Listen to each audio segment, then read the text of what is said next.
Nobody should ever be ashamed to tell the truth. Which is scarier to you, that we are not alone in the universe or that we are alone in the universe? And like, we don't even understand the concept really of why we're even here, right? So there has been a lot of talk about UFOs, UAPs, unknown phenomena in our skies. Are they here? Are we being visited? I think a lot of people now aren't afraid to speak about this, mainly because our government has stopped ostracizing those who have. And that's really sad, right? So if you see something, we're always saying, see something, say something. Well, now when it comes to UFOs, a lot of times people would see them and they would just be like, I'm not going to say anything because I don't want someone to think I'm crazy. I don't want to lose my job. Pilots all the time lied about or just omitted telling the truth about what they saw in the night skies. And by the way, I've got some news for all of you UFO fans out there and you want to hear about what's happening. There were some strange lights reported by Southwest and United Airlines pilots just as recently as Thursday. Yeah, as Thursday. And they were in the sky and those lights were operating very strangely. And I'm going to tell you all about that. I'm also going to talk to you a little bit about what is going on as far as like what is NASA looking into as far as these strange lights, some kind of weird new information too. At NASA, there's that may actually be very valid too, but scientists there looking at the possibility that some of the lights that we might be seeing might be related to Chinese technology. I have an issue with that if they're trying to say it is these Tic Tac lights, because unless the Chinese had these like in the 1930s and 1950s, and that they could go 800 Gs, then, and I'll read you some of the documents. That's pretty neat.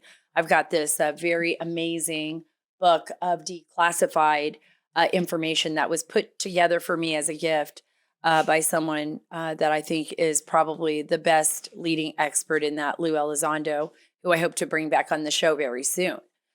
So there's a lot of interesting information out there, a lot of information that people don't know about. I'll tell you the story of what got me interested in whether or not we were alone in the universe. And it has something to do with my father, who was a aircraft mechanic and who on one occasion, and he would tell me and my brother this story, he saw something in the night sky in New Mexico on a road trip that he was taking before we were born. It was after World War II. And he was on a road trip to Alabama. And he told us that story. And I think that story sparked my interest. My dad wasn't one to just tell tall tales or make things up. He was very straightforward. He was a World War II vet and he called it like he saw it. And this was probably one of the most fascinating and interesting moments in his life, is what I remember him telling us. And so I want to share that story with you. Thank you so much, Allegiance Gold. Thank you for making the Sara Carter Show possible and allowing so many great stories and great guests to educate all of you out there. And if you're not familiar with this show, and even if you are, one of the big things that I stress over and over again is diversification. Diversification when it comes to your assets and your finances. So get $5,000 of free silver on a qualifying purchase when you tell them that Sara sent you. So don't wait. Call or click today. 877-702-7272. That's 877-702-SARA, S-A-R-A. Or go to protectwithsara.com. We can't control the Biden administration, folks, but we can prepare. 877-702-7272. That's 877-702-SARA, S-A-R-A. Go to protectwithsara.com. So first I want to start out with this article that came out in the Daily Caller, and it's a former NASA chief says UFOs could be unfriendly Chinese technology. So let's look at that. Let's think about that. Could it be? Yeah. I mean, there could be things that we don't know about. Could the Chinese have equipment and military equipment or military, advanced military technology when it comes to aerospace? Yes, absolutely. Is it what everyone is seeing? I do, as far as like the Tic Tacs, as far as what our military has reported at their installations, even going back to the 1980s, or as far back as the 1960s? No, I don't believe so. Because then we're left believing that the Chinese or the Russians or some adversary had the same type of technology, over 70 years ago. And I don't believe that's the case. But let's look at this. NASA's longest serving associate administrator for the Science Mission Directorate, Dr. Thomas Zurbuchen, still believes that UFOs could be advanced technology from China. Zurbuchen recently left NASA to work with ETH Zurich, a public university in his homeland of Switzerland, but believes that UFOs are real but could be unfriendly Chinese tech. Not only did I talk to pilots, I talked to individuals who had sightings, and they were really convinced. I really felt they told me the subjective truth. They were not lying. They were not making things up. While he concedes that some UFOs might just be natural phenomena, there are other more terrifying possibilities. There could be multiple explanations. If we're looking at technology, he said, then it may not be friendly. And that is something we should know. It could be technology from other places on Earth. That would be pretty scary, he continued. One of those technologies could be linked to the Chinese spy balloons shot down over the U.S. earlier in 2023. Well, I'm going to tell you this. Though Chinese spy balloons were not going 700 to 900 Gs, so he's got to explain that, and maneuvering intelligently, by the way, at those speeds when the human body can withstand 9 to 10 Gs maximum. I mean, I think Tom Cruise in that movie, Top Gun, the new remake, I think he was going like 10, he almost passed out. So how are you going to go 700 and 900 Gs? Some of these tic tacs appear in one place and appear in another. I do not believe that China has that kind of technology. Now, do I believe that the Chinese have advanced technology, hypersonic missiles, things of that nature? Yes, I do believe that. And I believe they're working on that.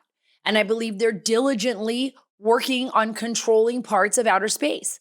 But we also know that the Chinese and the Russians also have their own military and intelligence groups that are specifically focused on what they also believe is extraterrestrial or UAPs, unidentified aerial phenomena, or UFOs, unidentified flying objects. No matter which way you cut it, it's still the same cake. Cut it into a square, cut it into a triangle. UFO, UAP. That's what we're trying to figure out here. Now, I have this very special book. It was a gift from Lou Elizondo, and he was former head of the ATIP program at the Pentagon, which investigated these phenomena and military reports on these phenomena. So I want to just look at some of these. Some of these documents go back, into the early 1950s, 1940s. So there is no way, and here are some classified documents describing very similar objects, if not identical objects. Let me read this one to you. This is from 1964. Something shaped like a butane tank, possibly 12 to 14 feet high. This is described in a declassified military document and was observed by a rancher in New Mexico. So exactly the same kind of description that our pilots, the USS Nimitz, described flying above our U.S. military, our Navy, right? And the pilots from the Nimitz were able to track these on radar, which is the kind of technology we obviously didn't have back in the 1960s, the same type of technology. And we were able to do much more tracking of these. And these pilots came forward. They were, many times pilots, military officials do not speak about their encounters with these objects because, especially in the past, out of fear that they would be ostracized. And many times, like some of these documents that I have that are declassified, some are U.S. military, some are from the CIA, some are from other military or intelligence branches or bureaucracies, departments. Some of these were just kept very private.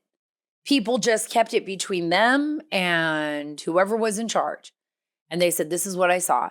So in this one, butane tank, like a tic tac, right? Possibly 12 to 14 feet high and as long as a telephone pole. So that's a huge kind of ship or something or a probe. What are they? We don't know. I know that there were some scientists that were saying that some of what we are seeing in the skies, they are guesstimating could possibly be like probes, drones from something unknown, an intelligence that we do not know about. I'm talking about you and I. So while we're hanging out with our families and, on the weekends, camping out and living our lives, there are these things that are probably in our skies.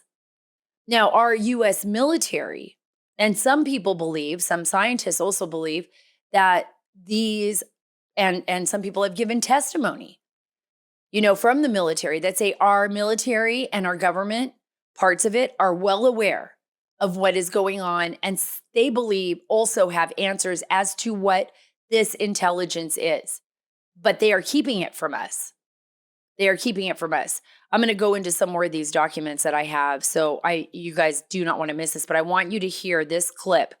This was Chris Christie. I'm not really that much of a fan, but this was the question asked by Martha McCallum and Bill and Brett Baer during the Republican debate. Chris Christie was given the question on the UFOs. Take a listen to this. Do you believe that the recent spike in UFO encounters... I get the UFO question? Yeah, you do. Come on, there man. You go. But, okay, we've been hearing a lot of testimony in Congress, and people are taking this a lot more seriously, and we're hearing that, there are things going on that people aren't aware of. So, if you were president, Governor Christie, would you level with the American people about what the government knows about these possible encounters? Martha, and especially coming from a woman from New Jersey, I think it's horrible that just because I'm from New Jersey, you asked me about unidentified flying objects and Martians. We're different, but we're not that different. Look, of course, the job of the President of the United States is to level with the American people about everything. The job of the President of the United States is to stand for truth. The job of the President of the United States is to be a role model for our children and our grandchildren. And so whether it was UFOs or this problem of education, and Tim's right, by the way, and I started this in 2010 by going right after the teachers' unions in New Jersey and drove them down to an all-time low popularity rating because they were putting themselves before our kids. That is the biggest threat to our country, not UFOs. First of all, Chris Christie's right. The job of the government is to level with us. And the government has not been leveling with us, not on anything. But I hate this idea of laughing at this. Are we that uncomfortable with ourselves that we can't even understand or accept that we may not be alone in the universe? I mean, is that so hard to believe? I personally, think we're still evolving, and we got a lot of issues with our own, with our own planet. And by the way, there's a lot of people that are lacking in the intelligence area. I mean, we've got a lot to do. And we are still, I love Michio Kaku, the scientist, saying that we're still in the lower levels of our evolutionary stage. And I'm a true Christian. I believe in God. I don't think there is anything that separates me from God, from the Lord, from praying, from believing when it comes to saying that there might be something else out there in the universe. We already know there's bacteria on Mars. We know that because there's scientific proof of that.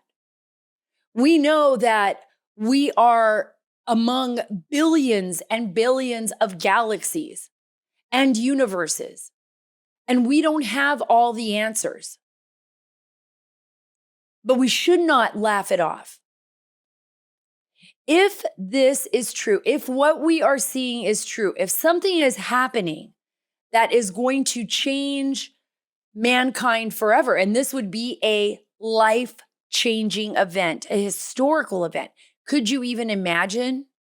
Could you even imagine what it would be like to actually know, to have positive proof that we are not alone in the universe as far as intelligent life?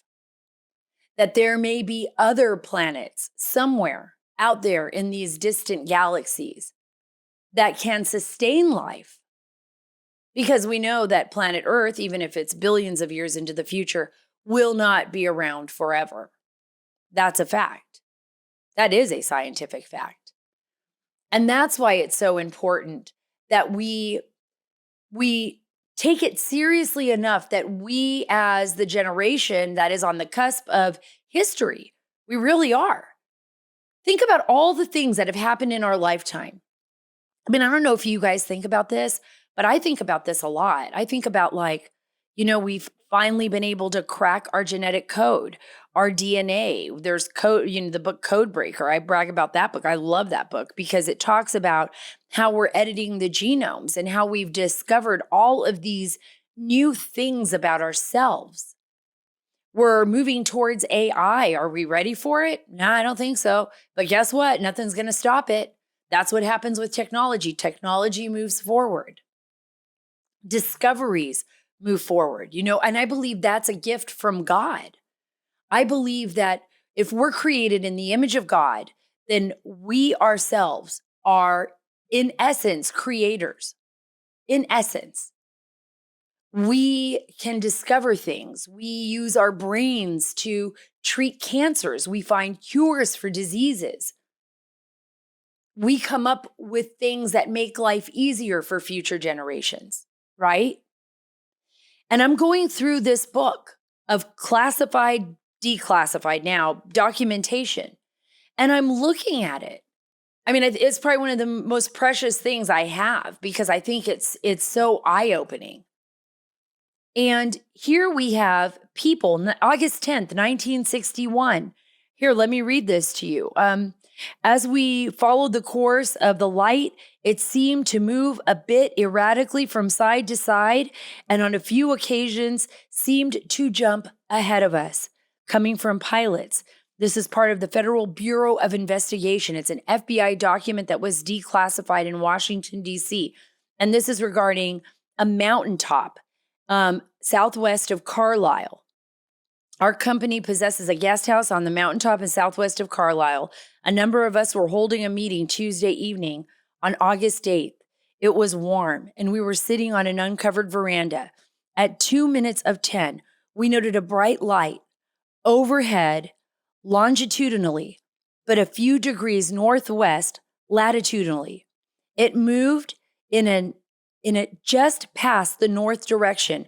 At 5 minutes after 10, it disappeared behind the treetops. The night was clear. Stars were plainly visible. The North Star provided a sense of direction. That light was brighter than any of the stars. As we followed the course of the light, it seemed to move a bit erratically from side to side, and on a few occasions even seemed to jump ahead. Though all of us observed these variable movements, I recognize that they could be attributed to atmospheric conditions or eye concentration, but they found it important enough to send to the FBI. I have been at a loss as to whether to report this, and if so, to whom. This was to the FBI. Other people, there are other documents, that same night reported those same lights from different directions. People were afraid back then. They saw something, they knew it was different than anything they had ever seen before. And that's where I'm going to tell you the story that my father told me. And actually, my oldest sister was in the car with him, and then his former wife, my dad's ex, before he married my mother, and they were on a trip. This was before I was born. To Alabama to see my dad's family. And I don't remember the whole gist of it. I was young when my dad died, but my dad told me, and I remembered this part. They were going through New Mexico, and it was very, very late. In probably the early morning hours, 1 or 2 a.m., he was driving through a dark road. And all of a sudden, in a deserted area above him was a bright, bright light. And he immediately stopped his vehicle, and my sister was in the back of the car. She was little. Her mom was in the front seat. And my dad, who was an aircraft mechanic, he worked for Lockheed Martin, and he, was in the Air Force. He was an airman in the Marine Corps, and he worked very closely with the Air Force, and he fought in the South Pacific, and he was very well aware of aircraft and different types of aircraft, even during that time. And he stepped out of the vehicle, and the light was so bright, and the vehicle above him was so big that it was consuming everything. And he looked up, and the next thing he knew, he and the family, that was it. They woke up hours later in their vehicle, and they don't have any recollection. My dad is now since passed away. He died when I was 13 years old, of what happened in those hours, at all, ever. Did he ever have any recollection? Neither did my sister. And she was so little. But one thing was certain was my dad's face was burned. It looked like it. Well, he was laying out in the sun all day. And it was always a mystery to him. And since that day, he absolutely believed in something that was not really of this earth. He said it didn't even make a noise. It didn't. It just stood there. It just hovered there, this vehicle. It just hovered above him with a bright light. And the next thing, hours had passed away. He woke up, and that was that. And that was the only time he ever saw anything like that.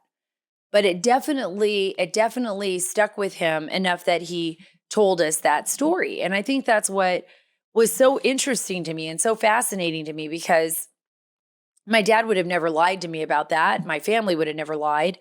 I have never seen anything like that. But I guarantee you that now, at least when people see things, they're willing to report it, right? Because now the government's saying, come out and tell us. That's why Congress wants these hearings. That's why they continue to have these hearings. We need to know the truth. We need to know what is going on. So I'm going to just take you back really quickly. Do you really believe the NASA chief who is now telling you that he thinks, okay, this is Chinese technology and, maybe has nothing to do with UFOs at all? Of course, people were a little bit scared, but that seems highly improbable. The fact that they could have some new technology, yes. But the fact that they're the same objects, these tic-tac objects, these type of drone objects that are moving 700 to 900 Gs, that have capabilities that we have never seen of, not even in this day and age, highly improbable. I believe we are going to find more information as we go on. I believe that, and I'm going to bring more people on this show. I'm going to bring Nick Pope back. I'm going to bring Lou Elizondo back. I'm going to bring others on this show, witnesses, Jeremy Corbell. I hope I get him on the show soon. But I think these stories are just as important. We can't just close our eyes. The government needs to tell us the truth, and we should know. And we should not be gaslit into believing that what we're seeing is not really there. Hey, if you love today's show and you want even more of the Sara Carter Show, make sure you rate this podcast 5 stars and subscribe on your favorite podcast app. Follow me on Truth at Sara Carter Official, on X at Sara Carter DC, and on Instagram at SCarterDC. God bless you. God bless the aliens visiting our planet, if they're even there. God bless our nation. And God bless the great state of Texas.